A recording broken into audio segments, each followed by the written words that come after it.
I always believed the darkest corners of the internet were buried in places you had to search intentionally, but I was wrong. Sometimes they find you first. It started on a quiet Wednesday night, when I was listlessly scrolling through YouTube, half asleep, letting the algorithm throw whatever nonsense it wanted at me, until a recommended video appeared that made my thumb freeze mid-scroll. The thumbnail was entirely black, no text, no image, just a void, and the title was even stranger, 0147. It had 0 views, no description, and the channel that uploaded it had a name I could barely read. A string of corrupted characters like a glitch had leaked into reality. Curiosity tugged at me, stupid, hungry curiosity, so I clicked. At first there was nothing but static, then the image shifted, and I saw what looked like an old, dimly lit basement, filmed with a cheap camcorder. The camera shook slightly, as if the person holding it was breathing too fast.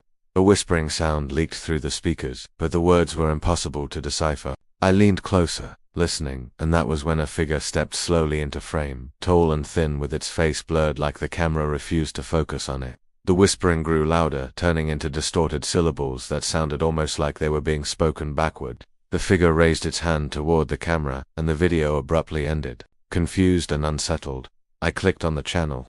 To my shock, it now had 147 videos, even though it showed just one a moment earlier.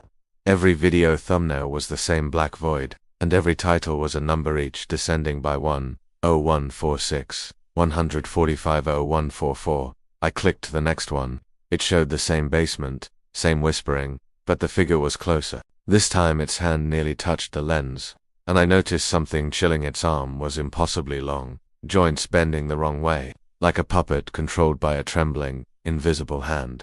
The next video showed it even closer, its blurred face nearly pressed against the camera, the whispering now a frantic hiss that made my speakers crackle. Each video seemed to pull the entity nearer and nearer, and I couldn't explain why, but I kept watching. Then something strange happened. On video 0123, the creature stopped reaching for the lens. Instead, it slowly turned its head to the side, as if hearing a noise outside the frame.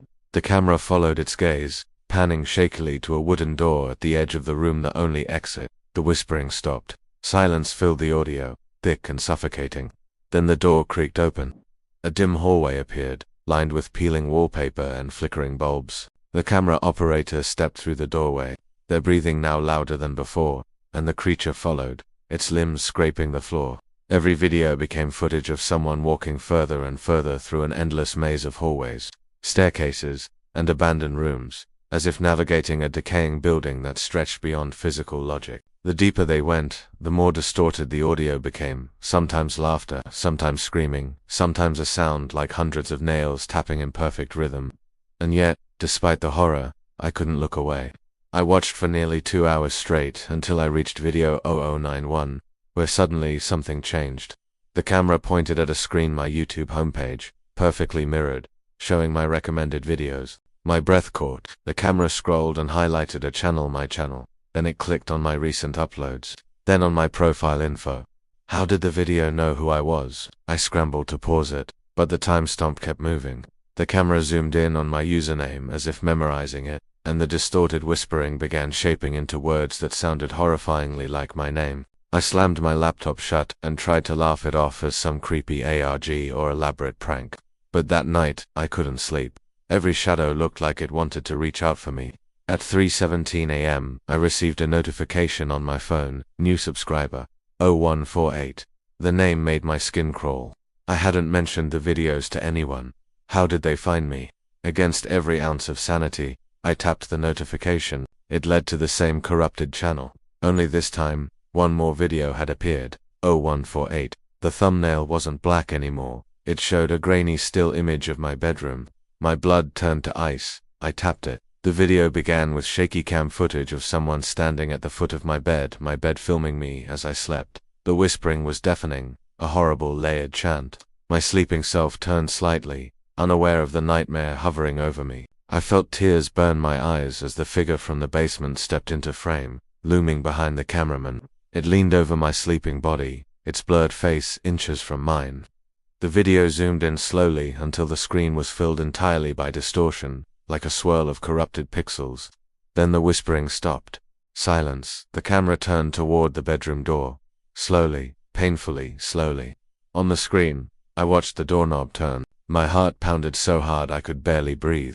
I leaped from my bed and rushed to the door, swinging it open, no one there. The hallway was empty. Trembling, I checked every room, every closet, nothing. When I returned to my laptop, a new video had appeared. 149. Hands shaking.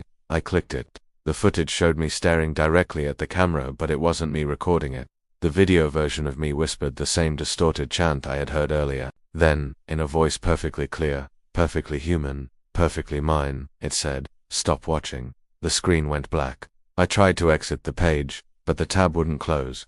I tried to shut down my computer, but it froze. The numbers kept climbing: 0150, 0151, 152, each video auto-uploading in real time, each one showing a closer shot of my house, the driveway, the porch, the living room, the hallway, the door to my room. My breath hitched when I noticed something in the final frames of video 0153, a hand reaching from behind the door. Not mine, not human. A notification popped up: "Live now, 0154. I begged my shaking hand not to click it, but my finger moved like it wasn't mine. The live stream opened to a shaky camera angle from inside my own closet, pointed directly at my back as I sat in front of my laptop. I whipped around, nothing there, but on screen, the closet door began to creak open slowly behind me. The chat filled with messages of corrupted symbols. My heart felt like it was being squeezed by a cold fist. I closed the stream, slammed the laptop shut, and ran outside, leaving the house behind without looking back. I stayed at a motel that night, too terrified to return home. But at 4:06 a.m., another notification lit up my phone. "Live now, 0155, and the thumbnail. It wasn't my closet anymore. It was the motel window, and the camera was already inside.